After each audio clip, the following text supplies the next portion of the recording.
은혜 받은 사람의 특성은 무엇일까? 그것은 말씀을 사랑하는 것입니다. 오늘 우리가 읽은 성경 말씀에서 시인은 이렇게 고백합니다. 내가 주의 법을 어찌 그리 사랑하는지요. 내가 그것을 종일 작은 소리로 읊조리나이다. 은혜 받은 사람이 왜 말씀을 사랑할까? 그것은 하나님께서 구원의 은혜를 말씀으로 선포하셨고 그 말씀을 듣고 깨달음으로 하나님의 구원을 받게 되었기 때문입니다. 그래서 그 마음속에 하나님의 구원을 우리에게 전달한 하나님의 말씀, 그리고 그 말씀을 깨달았을 때 우리의 영혼에 밀려오던 하나님의 놀라우신 은혜에 대한 체험이 있기 때문에 그는 하나님의 말씀을 깊이 사랑하는 것입니다. 우리가 처음 예수 그리스도를 나의 구주로 영접하게 되었을 때 그때 우리의 마음속에 하나님의 말씀의 그 은혜가 감격적으로 넘쳐났고 그 후로 하나님의 말씀에 대하여 얼마나 사모하는 심정이 넘쳐났는지 모릅니다. 하나님의 은혜가 우리에게 늘 새롭게 임할 때마다 하나님의 말씀은 우리에게 늘 하나님의 은혜를 우리에게 전달해 주었습니다. 그러므로 우리는 언제나 하나님의 은혜를 소망할 때마다 하나님의 말씀으로 돌아가곤 했던 것입니다. 오늘 시인이 하나님의 말씀을 사랑한다고 이야기합니다. 내가 주의 법을 어찌 그리 사랑하는지요.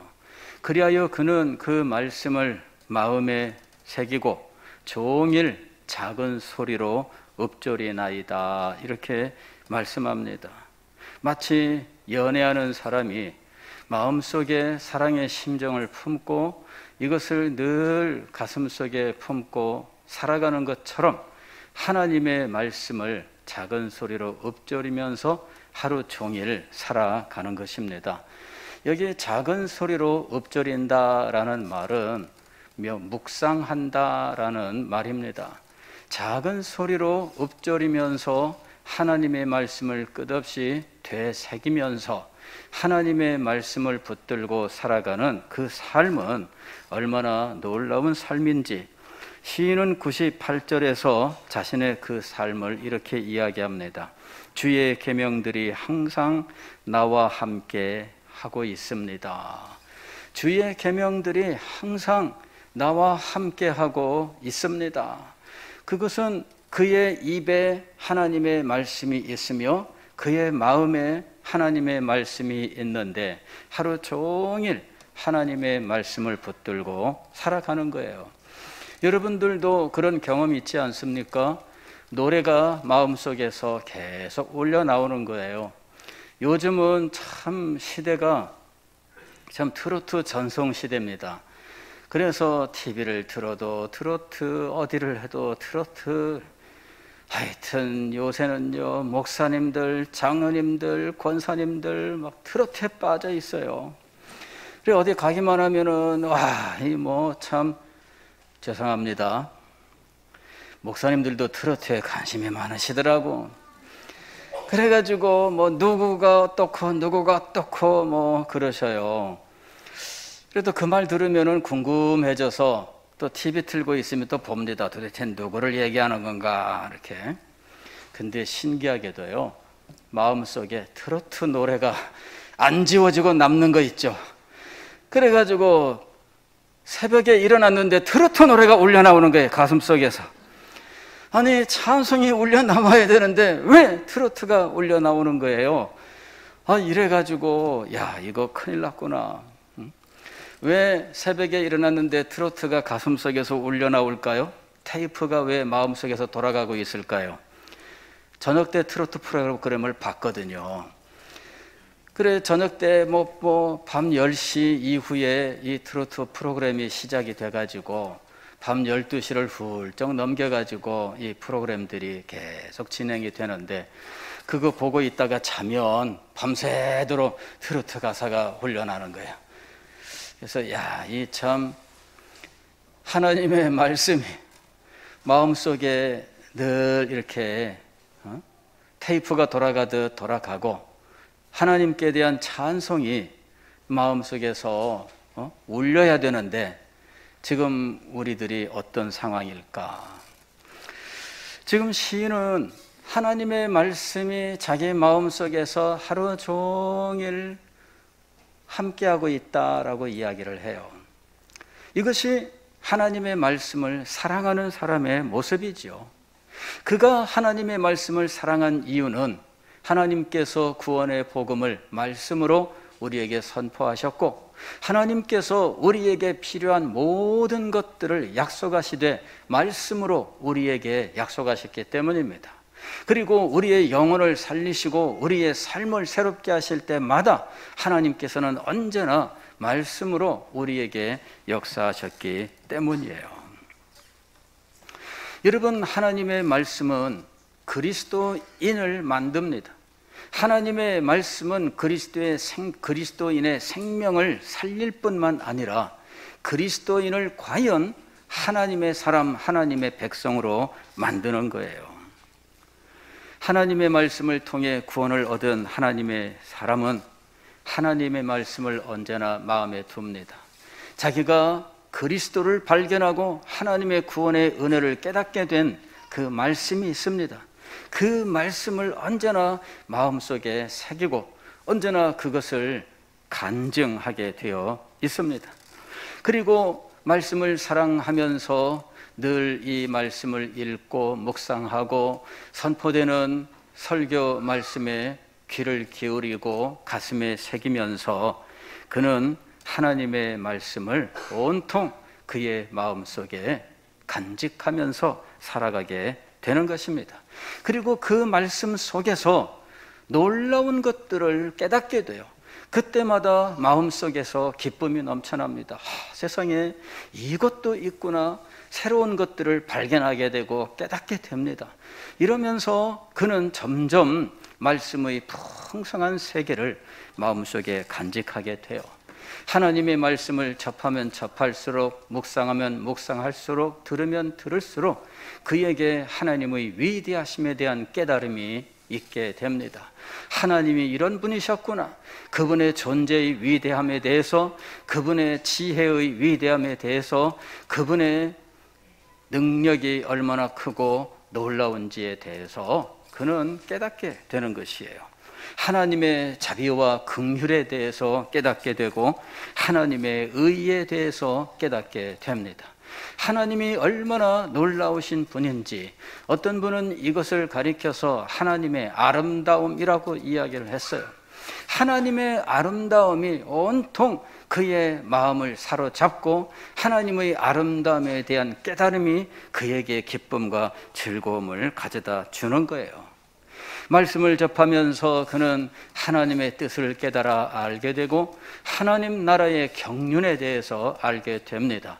하나님께서 이 땅에 하나님의 나라를 세우신다는 것, 그 나라를 통해서 하나님께서 당신이 왕이 되시는 그 영광을 나타내신다는 것, 그것을 소망하고 그 나라의 백성으로 살기를 기뻐하고 즐거워하게 되는 것입니다. 하나님의 백성은 어떻게 살아야 되는지, 하나님의 백성의 아름다운 삶에 대하여 소망을 갖게 되는 것입니다. 하나님의 말씀을 통하여 이 모든 것들이 하나님의 자녀에게 임하게 되어 있습니다. 그래서 그는 늘 하나님의 말씀을 기뻐하고 사모하는 것입니다. 그리고 이렇게 하나님의 말씀을 기뻐하고 사모할수록, 그리고 하나님의 말씀을 묵상하고 마음에 새길수록 영적인 생명은 더욱더 건강해지고 힘을 얻게 되어 있는 것이지요. 하나님의 말씀은 오늘 우리에게 우리의 삶의 가장 기본이 되어 있는 것이에요. 이 부분이 무너지면 영적 건강도 무너지고 우리의 영적인 삶도 무너지게 되어 있어요. 그래서 언제까지든 우리는 하나님의 말씀에 우리의 마음을 두고 하나님의 말씀을 끝까지 붙들어야 한다 하는 것입니다. 하나님께서는 말씀의 이와 같은 특성 때문에 말씀과 하나님이 우리에게 주시는 복을 함께 묶어 놓으셨어요. 완뿔완 있잖아요. 완뿔완. 예. 마트에 가게 되면 하나를 들었는데 무엇이 딸려와요? 또 하나가 딸려오는 거예요. 이거는 테이프로 완전히 딱 감아놨어요. 그래서 하나를 들면 두 개가 딸려오는 거죠. 마치 이런 것처럼 하나님의 말씀을 잡으면 무엇이 딸려온다고요? 복이 딸려오게 되어 있는 거예요. 시편 이 119편은 바로 이것을 우리들에게 말씀하고 있습니다. 시인은 이것을 176절이라고 하는 길고 긴 이 시를 통해서 이 사실을 고백을 하고 있습니다. 시편 119편 1절 말씀을 보면 행위가 온전하여 여호와의 율법을 따라 행하는 자들은 복이 있으며 이랬습니다. 하나님의 말씀과 복을 연결시켜 놓았어요. 또 2절 보면은 여호와의 증거들을 지키고 전심으로 여호와를 구하는 자는 복이 있도다. 여호와의 증거, 이것도 역시 말씀을 가리키는 말입니다. 말씀과 복을 함께 묶어 놓았습니다.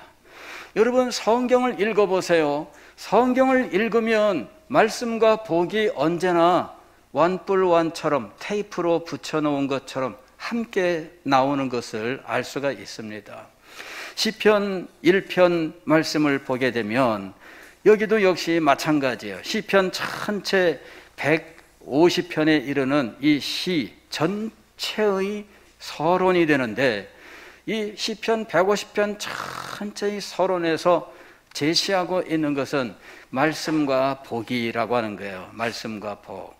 1장 1편 1절 보면은 복 있는 사람은 악인들의 꾀를 따르지 아니하며 죄인들의 길에 서지 아니하며 오만한 자의 자리에 앉지 아니하고, 복 있는 사람에 대해서 말씀합니다. 2절 보면 오직 여호와의 율법을 즐거워하여 그의 율법을 주야로 묵상하는도다. 복 있는 인생에 대해서 이야기를 하고 있습니다. 복된 인생에 대해서 말씀하고 있습니다. 복된 인생은 누구냐? 하나님의 말씀과 함께 붙어있는 사람이야. 성경은 언제나 복을 제시할 때 그냥 복 받아라 이렇게 하지 않습니다. 복과 항상 함께 연결되는 것은 말씀이에요.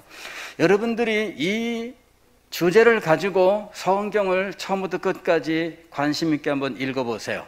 창세기 1장 1절부터 요한계시록 마지막 절까지 여러분이 읽어보세요. 그러면 분명히 말씀과 복이 언제나 함께 연결되어 있다 하는 것을 알 수 있을 겁니다.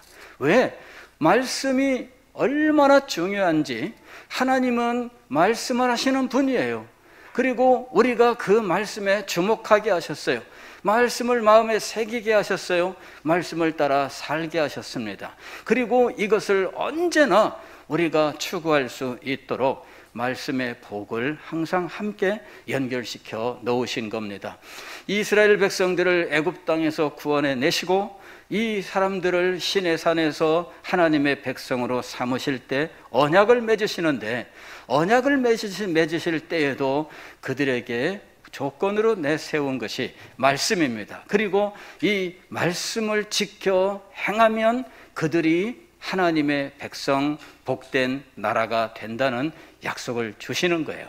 말씀과 그리고 하나님이 주시는 축복은 항상 함께 등장하게 되어 있습니다. 신명기서 28장은 축복의 장이라고 보통 이야기들을 하죠. 그런데 이 축복의 장에서 제시하고 있는 것은 말씀과 복이에요.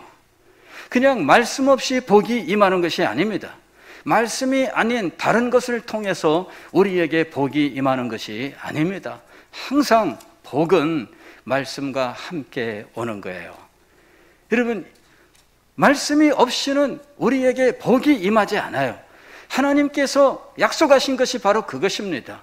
복 받기를 원하십니까? 그러면은 하나님의 말씀으로 가야 돼요. 다른 데로 가서는 안 되는 것입니다. 이 원리를 여러분들이 분명히 알아야 됩니다. 신명기 28장 1절 말씀 보면 내가 네 하나님 여호와의 말씀을 삼가 듣고 내가 오늘 네게 명령하는 그의 모든 명령을 지켜 행하면 네 하나님 여호와께서 너를 세계 모든 민족 위에 뛰어나게 하실 것이라. 내가 네 하나님 여호와의 말씀을 청종하면 이 모든 복이 네게 임하며.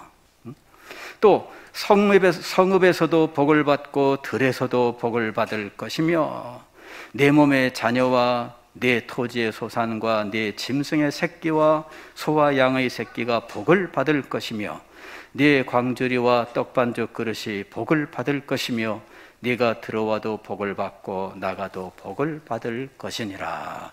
그런데 이 모든 복은 무엇과 연결되어 있어요? 하나님의 말씀과 연결되어 있어요. 말씀의 백성들은 이것을 경험하고 증명하는 삶을 살고 있는 겁니다.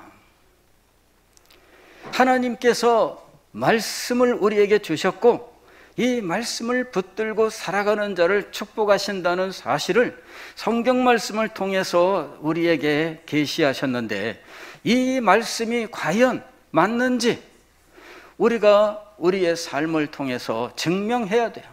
자신이 경험할 뿐만 아니라 그것을 증명하는 삶을 살아야 하는 것입니다. 하나님의 백성들은 말씀 없이는 복을 받지 못하는 존재예요. 말씀이 있어야 이 모든 복이 우리에게 임하는 것입니다. 시편 119편은 모두 176절에 이르고 있는데 8절씩 묶어서 하나의 사실들을 노래하고 있습니다.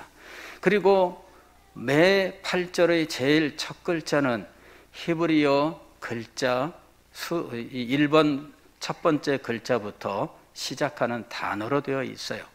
그러면서 히브리어의 22개 문자가 한 번씩 다 등장하게 되어 있어요. 8절 단위로 하나의 사상을 전달하고 있는데 모두 22개의 사상을 전달하고 있습니다. 첫 번째 1절로 8절까지에서는 전체의 총론에 해당하는 것이에요. 복이 있도다 이렇게 얘기합니다. 복이 있도다. 하나님의 말씀과 복에 대해서 말씀을 하고 있어요. 그리고 9절부터 16절까지 두 번째, 17절부터 24절, 25절부터 32절 이렇게 8절 단위로 끊어가면서 하나님의 말씀과 그 말씀이 우리에게 주는 유익에 대해서 노래하고 있습니다. 전체 사상은 복이 있도다입니다. 하나님의 말씀과 복이에요. 두 번째 9절 이하에는 뭐라고 이야기하느냐면 청년의 행실을 깨끗히 한다. 하나님의 말씀을 잘 배우고 익히면 청년들이 거룩한 삶을 살게 되고 청년들의 정신세계가 바르게 세워진다라는 것입니다. 하나님의 말씀과 청년들의 삶에 대해서 말씀하세요. 또 두 번째로는 17절로 24절은 비방과 멸시가 떠난다 이렇게 이야기합니다. 우리가 예수님을 믿는데 어설프게 믿으면 비방과 멸시를 받아요. 그러나 하나님의 말씀을 붙들고 제대로 믿으면 비방과 멸시가 떠나게 되어 있습니다. 그리고 그리스도인들은 어디에 가서든 인정받고 사랑받고 칭찬받게 되어 있는 것입니다. 25절로 32절은 영혼의 눌림에서 해방된다 이렇게 이야기를 합니다.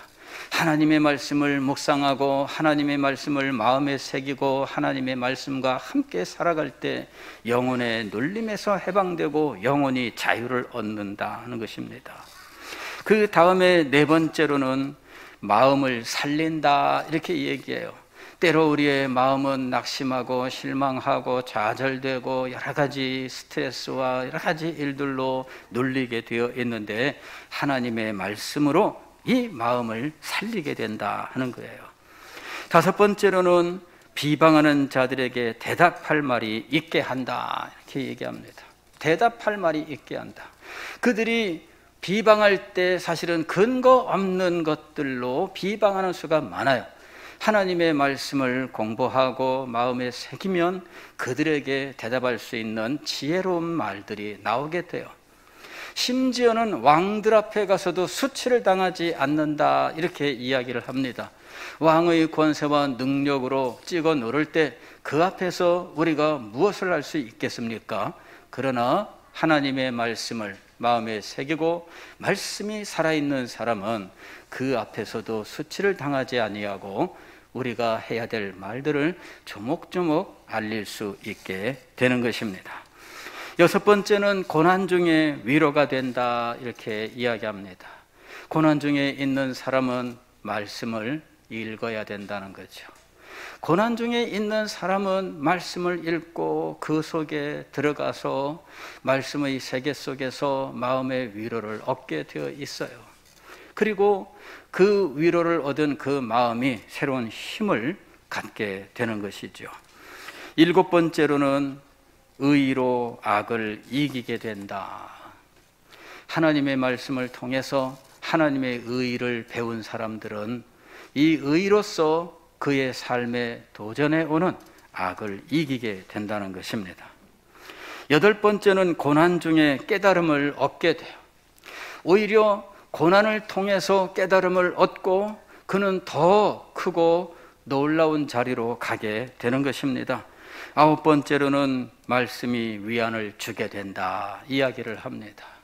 마음의 위로를 주고 용기를 주고 그래서 그 마음을 새롭게 하는 놀라운 은혜가 임하게 되는 것입니다. 열 번째로는 핍박 가운데 위안이 된다. 핍박을 받는 사람들이 누구를 의지하겠어요? 사람을 의지하겠습니까? 여기 가서 호소해도 안 듣고 저기 가서 이야기해도 안 들을 때 그에게 힘을 주고 위로가 되는 것은 하나님의 말씀인 거예요. 저는 참 이 사회에서 종종 참 너무 많이 낙심하고 실망하고 환경을 이기지 못해서 이제 극단적인 자리에 나아가는 사람들의 이야기를 들을 때 참 그때마다 마음이 안타까워요. 하나님의 말씀이 그들에게 진정으로 역사했다면 하는 그런 안타까움이 있는 거죠. 예, 하나님의 말씀은 핍박 가운데 위로가 된다. 11번째로는 고난 중에 즐거움을 준다. 여러분, 고난 중에 있는 사람은 하나님의 말씀을 붙들어야 돼요. 하나님의 말씀으로 들어가야 돼요. 그러면 그 말씀 속에서 하나님이 어떻게 하시는 분인지 우리에게 알려주시고 하나님에 대한 소망과 기대가 마음속에 생기게 되면서 마음속에 오히려 위안이 되고 더 큰 소망을 가지게 되는 거죠. 말씀이 우리에게 다양하게 역사를 하고 있다는 것을 알 수가 있습니다. 여러분, 최근에 줄기세포라고 하는 말들 많이 들어보셨죠? 줄기세포라고 하는 것은 인간이 최초의 이 수정이 되어서 세포 분열을 할 때 처음 만들어지는 세포를 의미한다 그러더라고요. 그리고 이 줄기세포에서부터 인간의 모든 몸의 부분들이 나오게 된 거예요. 그러니까 이 최초의 줄기세포는 모든 우리의 몸의 장기들이 확정되기 이전의 것이에요. 그래서 현재 우리의 모든 장기, 심지어는 관절이나 이런 모든 부분들도 완성되어 있는 상황이지만 줄기세포를 통해서 찢기고 상하고 문제된 모든 부분들을 회복시킨다 이러는 기능을 한다고 그러더라고요.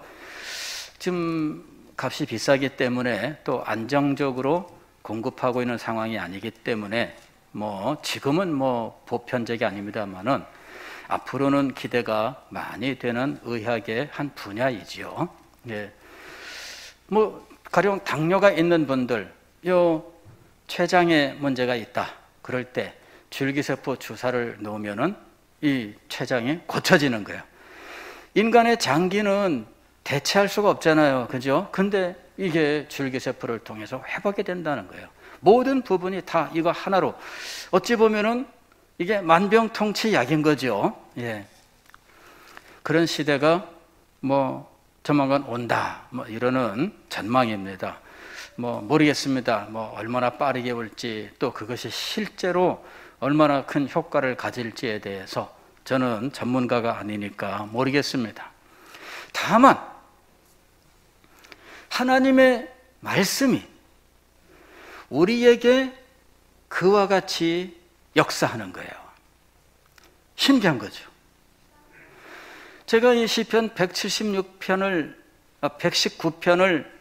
1절부터 176절까지 다시 한번 천천히 읽어 나가면서 도대체 이 8절 단위로 무엇을 우리에게 어떤 말씀의 유익을 제시하고 있는지를 묵상하면서 깨달은 것은 무엇이냐면, 이 시인은 하나님의 말씀을 우리 인간의 모든 삶 속에 다 적용을 했고, 그리고 우리의 모든 삶 속에 하나님의 말씀이 능력 있게 역사했다라고 하는 거예요. 그것을 증언하고 있는 거예요. 고난당하는 사람이면 고난 속에서, 핍박을 당하는 사람이면 핍박 속에서, 비방을 당하는 사람은 비방 속에서, 낙심한 사람은 낙심 속에서, 여러 가지로 우리 인간의 각양 모양의 이런 삶 속에 마치 만병통치약처럼 적용되는 것이 하나님의 말씀이에요. 그것을 우리에게 지금 제시하고 있는 것이죠. 오늘 우리가 읽은 97절 이하의 말씀은 12번째 말씀의 유익인데, 지혜롭게 한다 이렇게 이야기를 하고 있습니다. 모든 원수들보다 지혜롭게 하고 노인들보다 지혜롭게 한다. 하나님의 말씀을 묵상하고 그 말씀을 깨달음으로 영적인 원리를 깨닫고 영적인 세계를 알면서 그는 영적 통찰을 가지게 되어 그 지혜가 그의 마음속에 있게 된다라는 것이지요. 13번째로는 내 발의 등이요 내 길의 빛이니이다. 우리가 가는 인생길에 빛을 비추어주는 일을 한다는 거예요. 여러분, 무엇을 어떻게 해야 될지 모를 때 하나님의 말씀을 묵상하게 되면 마음속에 문득 길이 열리고 결단의 어떤 순간이 찾아오게 되는 거예요. 하나님의 말씀은 우리의 가는 길을 지켜줘요. 우리의 가는 길을 구체적으로 무슨 일이다가 아니라 하나님의 뜻에 합한 길이면 그 길을 가게 돼요. 그리고 하나님께서 그 길을 축복하시는 거예요. 내 길의 등이요 내 발의 빛이니이다. 14번째로는 하나님의 말씀은 은신처가 되며 방패가 된다 이렇게 이야기를 해요. 15번째는 박해 가운데에서 구원이 되고, 말씀의 가르침을 통해서 박해 속에서 구원을 얻어요. 말씀의 깨달음을 통하여 16번째는 박해 가운데에서 구원을 얻는다고 이야기를 해요. 17번째는 환난과 우환 중에 즐거움을 가져다 주고, 18번째는 주님과 가까이 하게 하고, 19번째는 고난 가운데에서 살려주십니다. 20번째는 의를 배워 평안하게 되고, 의를 배워 하나님의 말씀을 통하여 하나님의 의로우심을 알고 하나님의 백성들의 의로운 삶을 배우게 되고, 그 말씀을 가지고 의로운 삶을 살아갈 때 평안이 오게 된다. 이번에 LH 공사 그 부동산 개발 정보를 이용해서 어떻게 됐다더라 해서 지금 굉장히 문제가 되고 있는데, 벌써 2사람이 자살을 했어요. 얼마나 지금 불안에 떨고 있을까, 그죠? 예. 참 두 사람이나 자살을 했는데 참 큰 비극입니다. 이게 아직 수사가 진행되고 있지는 않아요. 예. 조사하고 있는 중이죠. 근데 앞으로 상황은 어떻게 될지 모릅니다. 여론이 악화가 되면은 수사 안 할 수 없습니다. 이거를 수사 안 하고 뭉개고 증거 인멸의 기회를 주고 이런다는 이 비난들이 계속 있는데 이걸 덮어버리면서 끝까지 이런 식으로 갈 수는 없을 거예요.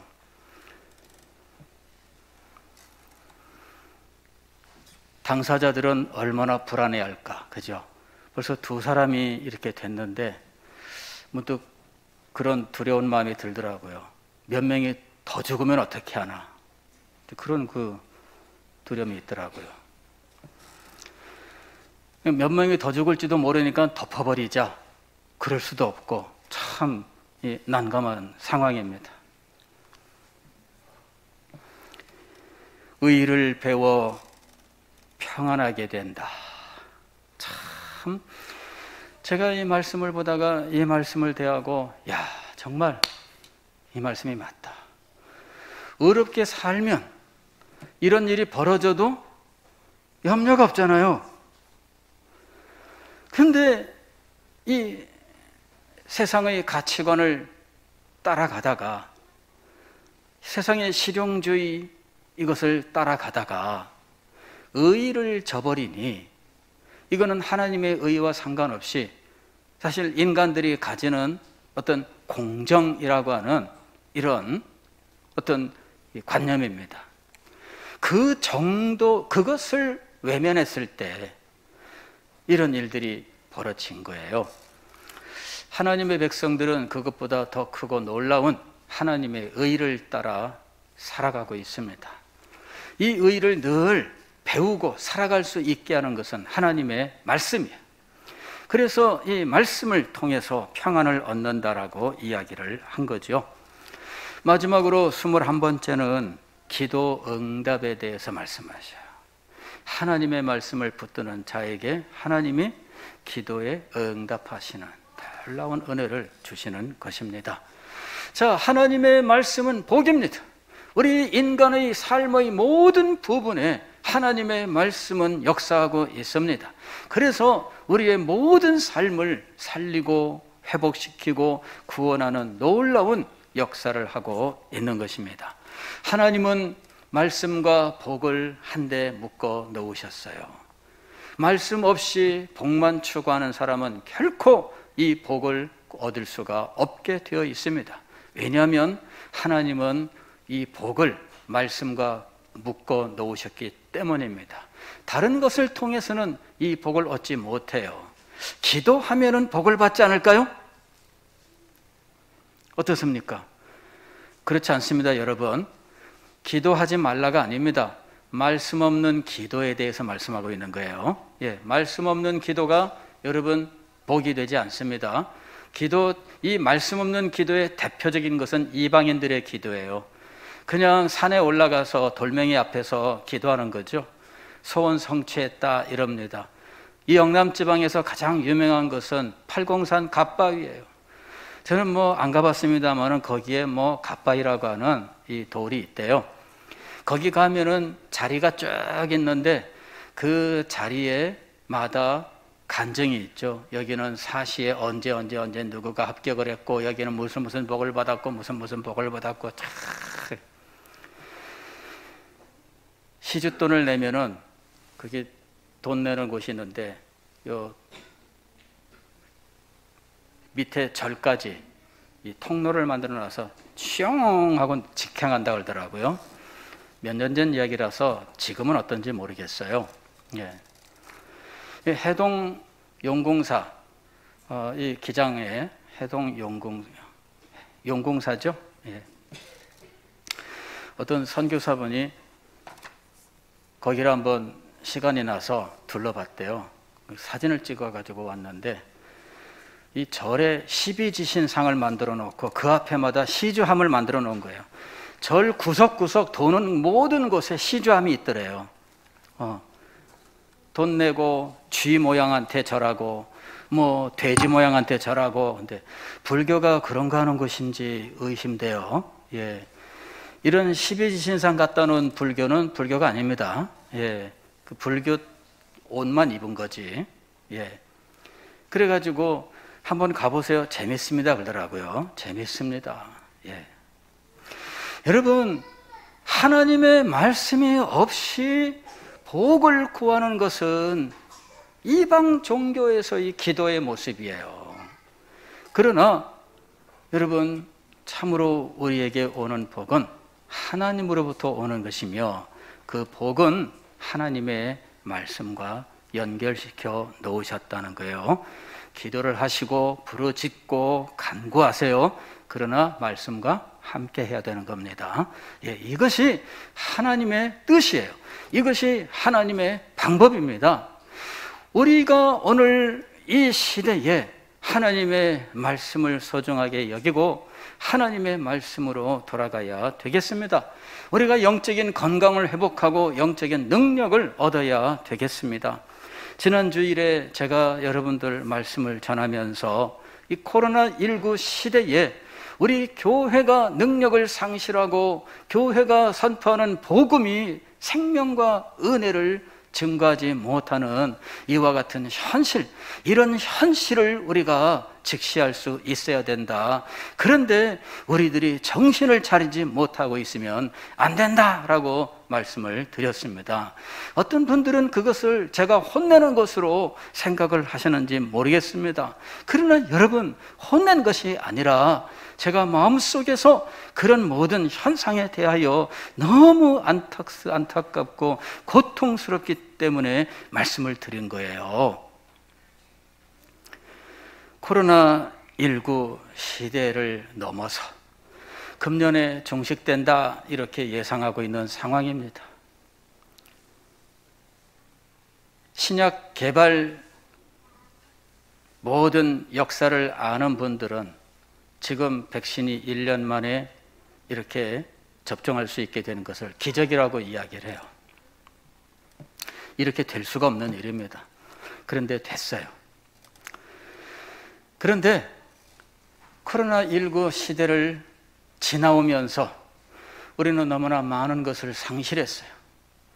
성도들이 믿음의 능력을 상실하고, 정말 성도들이 영적 건강을 상실하고, 성도들이 신앙의 어떤 올곧음과 그 치열함을 상실하고, 뿐만 아니라 교회 자체가 가진 이 복음 전파의 사명이 이제는 상실되는, 그 능력이 사라지는, 그래서 사회에서 교회의 메시지에 귀를 기울이지 않는 이러한 상황이 되어버리고 말았어요.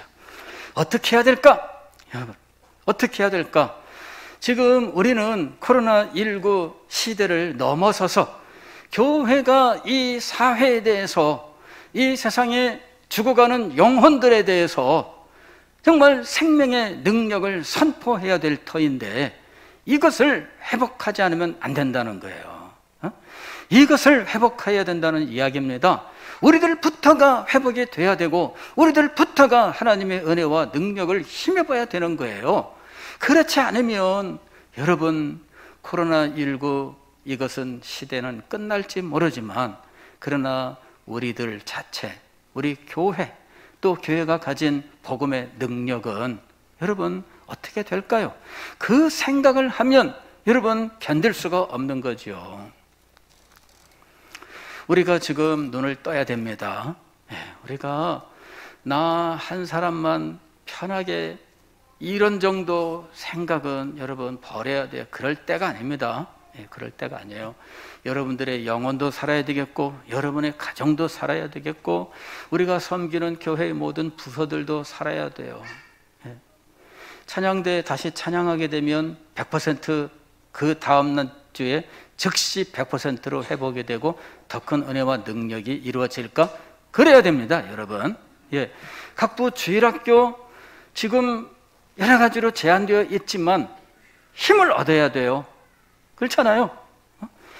그래서 우리가 그냥 좀 편하다 이런 정도, 이것에 만족해서는 안 돼요. 이 시대를 이겨야 돼요.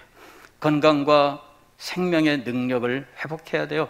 그러기 위해서 우리가 해야 될 일이 있습니다. 하나님의 말씀에 마음을 두라 하는 것입니다. 하나님의 말씀으로 돌아가야 돼요.